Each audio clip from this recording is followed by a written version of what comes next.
Trump అన్న మాటలు నార్మల్గా కాదు. ఒక అమెరికా అధ్యక్షుడు, ప్రపంచంలో ఓ అగ్రరాజ్యపు అధ్యక్షుడు.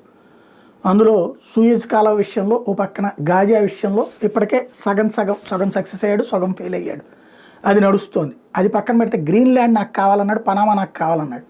పనామా సచ్చినట్టు ఇమ్మీడియట్గా ఏం చేసింది, చైనా కాంట్రాక్టర్ని తీసేసి అమెరికన్ కాంట్రాక్టర్ ఇచ్చింది 90% కాంట్రాక్ట్. దెన్ పనామా మీద ఆధిపత్యం ఇప్పుడు అమెరికాకు వచ్చేసింది. What next? ట్రంప్ ఇంకొకటి ఏం చెప్పాడు, గ్రీన్లాండ్ మాకు అమ్మండి అన్నాడు. అంటే అమెరికాలో కలిపేసుకుంటాం, మాకు అమ్మండి. అక్కడ వేల కోట్లు కాదు లక్షల కోట్ల విలువైనటువంటి సహజ సంపద ఉంది.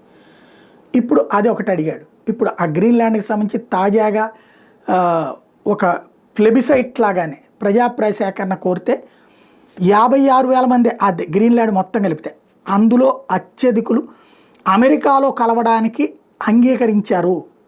ఓ రకంగా గ్రీన్లాండ్ అమెరికాతో కలవడానికి అనుకూలత ప్రకటించింది. ఇది సంచలనాత్మకమైనటువంటి అంశం.